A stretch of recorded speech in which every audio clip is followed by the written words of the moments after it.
Hi, Katie. It's Catherine's mom again, and I'm back with The Odds of Getting Even, chapter 16. And the title of this chapter is Be Careful What You Wish For. I was still panting as I stared into Miss Lana's gray eyes. Go into the deep woods, I said. But it's freezing out there, and it looks like rain. And we want to hide, Dale added. You don't need to hide, Miss Lana said. The mayor assures me Macon is in South Carolina. The mayor? What does he know? She smiled at me. Chop, chop, sugar. I need autumn materials for Thanksgiving centerpieces. Colorful leaves, pine needles. Not the petite pine cones, the large ones. The small cones are so tense. Her glasses slipped down her nose. And Mo, I want the long-leafed pines from the bluff overlooking the river, the ones that whisper susurrus in the wind. She winked. Onomatopoeia, my little Kiplings. Bless you, Dale replied. Normally we'd love to go, Miss Lana, I said. Not so much a lie as a possible truth in a parallel universe. But we got metaphors to write and... The phone rang, cutting me off. Miss Lana scooped it up. Cafe? Oh. She held the phone toward Dale. It's for you.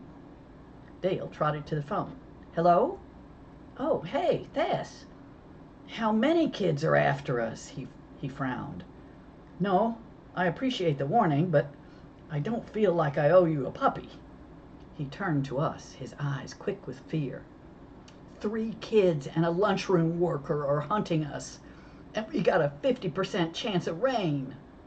Harms scouted the empty highway outside. This is the first place they'll look. I snatched up the collection bags. Come on, desperados, let's roll. The colonel says the worst possible thing usually happens at the worst possible moment. As we blasted across Fool's Bridge, I stood up to hyperpedal. Bam! My bicycle chain slipped off. I landed hard on the seat. No brakes! I veered into the drive of the old general store and rocketed toward an ancient gas pump. Jump! Dale screamed. I jumped, dug in, and slung along my bike in a half circle at the store's front step. The dust settled around me like a skirt. Mo, Harms said, skidding up beside me, have you lost your mind? No, I replied very smooth. My chain. I looked at the empty highway. Let's fix it now in case we need a fast getaway. We flipped the bike over and fed the chain back into place. This will hold till Lavender can take a look, I said, and tossed Harm a collection bag. Great tin art, he said, checking out the metal ads nailed to the store's walls. The Lone Ranger. That's probably worth real money. Ever since I met Harm, he's been trying to make money. He's even tried to get a job from the colonel. Why do you always want money? I asked. Don't you? He asked, and gave me that lopsided grin. Catch, Dale, I said. He whirled to grab his collection bag, brushing the cobwebs veiling the old door. Ick, he muttered, swiping them away. Dale can't stand cobwebs. The path's over here. We rolled our bikes behind the store and scuffed along the leaf-covered trail into the forest. Dale made his voice high and swiveled his hips like Miss Lana as he walked up the trail. Bring nice pine cones, he said. Not the petite ones. They're so tense. He shoved his hands in his pockets as we headed down the trail. Organic leaves for a woman who wears fake hair, he muttered. Harm shot Dale a puzzled glance. That's not like you, Dale. Dale sighed. It's the reward. People are mean enough without adding greed. I just wish we had some clues. My back prickled the way it does when Attila sneaks up behind me. Shh! We froze, listening to the wind and creaking branches. Sorry, I said, feeling foolish. Just the wind, I guess. Let's go. A few minutes later, we paused at a fork. The left trail meandered along the river. The right trail rose to a sandy bluff, home of the longleaf pines. This way. "The river's high," Dale said, studying the muddy swirl from the top of the rise. The trees on the bank stood waist-deep in water, trailing their fingertips in the current. He sniffed the air, which had gone sharp with the scent of rain. "It's going to pour. We'd better hurry," he said. Behind us, the leaves crackled. "Who's there?" I cried, wheeling. Brown eyes stared back through the brush. Brown eyes, broad body, antlers. Buck pawed and snorted. "A wild deer," Harm whispered, grabbing my elbow. "A wild deer? Versus what? A pet deer?" Harm's so city. Dale raised his arms and whistled as he slapped them to his side. The buck shot into the forest, zigzagging through the briars and gracefully leaping a tall hurdle. He landed in a ragged tattoo of sound and galloped away. I levered my arm out of Harm's grip. "You're cutting off my blood flow." "Sorry," he muttered. "What's that he jumped over?" "Fallen tree, maybe," Dale said. We pushed through the woods to a head-high mound of brush. Something silver glinted beneath the branches. "One of Mr. Red's old stills," I guessed. "Maybe," Dale said, looking around. "There's a boat ramp a little ways down the river. That would mean easy transport. If Mr. Red wasn't retired, I mean." "He'd better be retired," Harm muttered, "or Miss Thornton will kill him."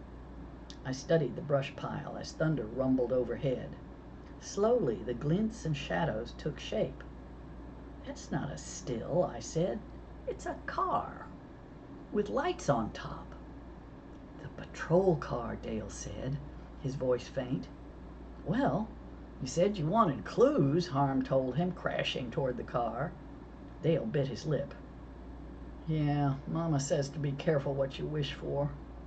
We dragged the branches away, and I knocked the sheet of mud off the driver's window. I peered inside. "Empty," I said. I slid my new Graceland handkerchief from my pocket. "Elvis on polyester," I told Harm. "Polyester is eternal." I draped it over the door handle. "I'll check the interior. You two check the trunk." "No," Dale said. "There could be a body in there." Dale already feared clowns. Now it looked like he was adding random bodies in car trunks to the list. As a best friend, I try to be sensitive. "Okay, I'll take the trunk, and you search the car," I said. "I just hope there's not a clown in the back seat." Dale sprinted to the rear of the car. "Okay," he called. "Pop it." I tugged open the mud-smeared door. I slid behind the wheel, draped Elvis over the trunk latch, and popped it. "Got it," Harm called, sliding his jacket sleeve over his hand and lifting the lid. The car's interior looked spit and shine, ready for patrol. Not a scrap of paper, not a scuff. Just a skull and crossbones air freshener, minus half a crossbone, dangling from the rearview mirror. I crawled into the back seat. "Nothing here," I called, "except for an air freshener, which ain't county issue." Harm strolled over. "Those things, twofers at any auto store in the world." I wrapped it in my handkerchief, eased out of the car, and bumped the door closed with my hip. "Anything in the trunk?" Harm sighed. "You better take a look." Dale looked up as I rounded the car. "Our old camping gear," he said. He moved a blanket with a stick. "Daddy's clothes. A can of squash. I told you he wouldn't eat it." Harm turned in a circle, surveying the woods. "But how did he drive it in?" "Over there," Dale said, pointing to a leafy thicket behind the car. He squinted, studying the thicket. "Those limbs got cut with an axe and stacked up there." "An axe?" Harm gulped so hard I heard it. "There wasn't an axe in the car. We need to get Star now." "No," Dale said. "Let's stake out the car. If it's Daddy, we can get him to turn himself in." Harm looked at me. "An axe guy versus 3 kids with pillowcases. You are the tiebreaker." I made an executive decision. "Run!" 10 minutes later, we blasted through the cafe door. "Miss Lana! Colonel!" Capers dropped the phone on the hook. "I was just calling in my story, and you just missed your folks. The Colonel's gone to Kinston, and Miss Lana and Miss Thornton ran over to the inn to welcome some guests," she said, taking my leaf collection from my freezing hands. "Lana's working too hard. She needs some help over there." She looked from me to Harm to Dale. "What's wrong?" "What's wrong? Just an axe murderer and the biggest clue of our lives. Not that I wanted any of that in the paper." "Nothing," I said. When's the Colonel coming home?" "Soon, I hope. I'm on cake duty, and I don't bake." "Excellent. A diversion opportunity." I sniffed. "Cake? Is that what's burning?" "Oh my gosh, it better not be," she said, scrambling for the kitchen. I looked at Dale. "Follow her," I whispered. "Keep her busy. Don't give her our clues. And don't mention the car. Harm will help." I grabbed the phone and dialed as the door swung shut behind them. Miss Retzel answered. "Hello?" "It's Mo. I'd love to talk metaphors, but I need Joe Starr pronto." She sighed. Sometimes her sighs last exactly as long as it takes to count to 10. Interesting. "Joe," she called. "It's Mo. For you." From the cafe's kitchen I heard a crash. "Oh, I'm sorry," Dale cried. "We'll help clean that up," Harm said. "Detective Starr," Starr growled into the phone. "Hey," I said, "we need backup. Pick us up at the cafe and keep this confidential." "I'm not your backup," he snapped. "I'm a law enforcement professional. I don't taxi kids around." My temper growled like a wolverine. I counted to 10. "I understand," I said. "We found the missing patrol car, and we'll bring it in once we're old enough to drive. It won't be long. Harm's already 12. I hung up and glanced at the 7-Up clock on the wall. Star should be here in 2 minutes. I loaded fresh film into my camera. Another crash from the kitchen. With that much noise, Miss Lana's cake will fall flat as Louisiana. Exactly 2 minutes later, Star skidded into the parking lot, siren wailing.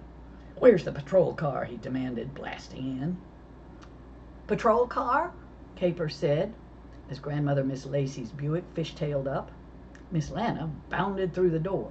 "Mo, what's wrong?" "Your red velvet cake fell," Dale reported. "It must have been the noise from the siren." Capers frowned. "What's going on, Joe? Desperados?" "Please. Does she think we cough up leads as easy as Spitz coughs up a hairball?" Dale smiled. "We found the patrol car with our camping gear and Daddy's clothes in the trunk," he said. He looked at me. "That was a secret, wasn't it?" Capers grabbed her notebook. "Let's go," she coaxed, giving Star a smile. "I won't write a word till you say I can." My temper popped. "Until he says you can?" Capers snagged her jacket. "Sorry, until the desperados say I can. Grab your camera, Mo. The photo will look great with my article. Your byline will, too." "Mo," Miss Lana whispered. "She'll find out anyway." Good point. And like Miss Lana says, if you can't get out of it, get over it. "I'm over it," I said, grabbing my camera. "Let's roll." "Hang a right," Dale told Star. "We'll come in the back way, on Fish Camp Road, so we don't have to walk so far."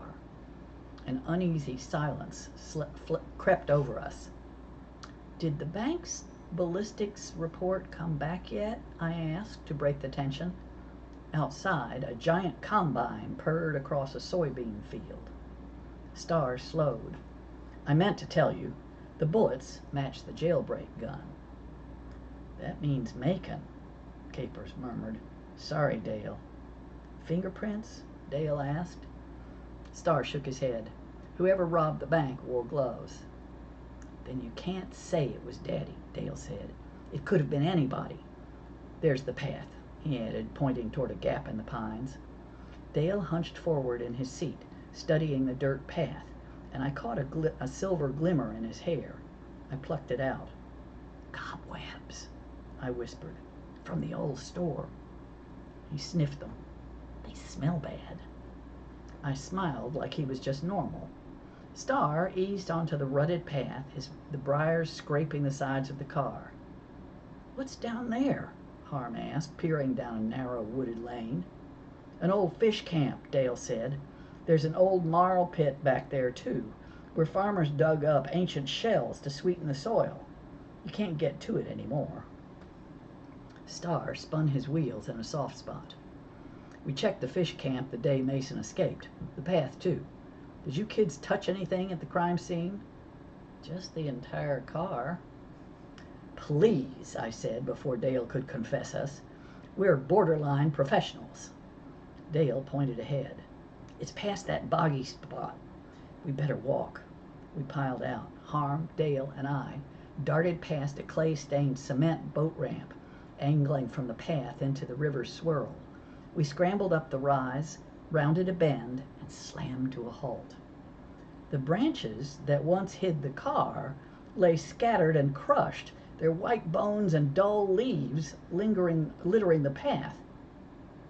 "It's gone," I said, my heart dropping. "Somebody stole our stolen patrol car." Star slapped his hat against his leg and stared into the forest. "This is why I don't want you messing with my cases," he snapped. "Because we find things you can't?" I demanded. "Because you could have gotten killed. Obviously, Macon was watching you." Dale glared at him. "Even if it was him, he wouldn't hurt us." "Really?" Star said. "Because that's not the way I remember him." "In truth, that's not the way anybody remembers Mr. Macon." Star clapped his hat back on his head and stared at the tire tracks leading from the hiding place toward the highway. "Did you see anybody back here?"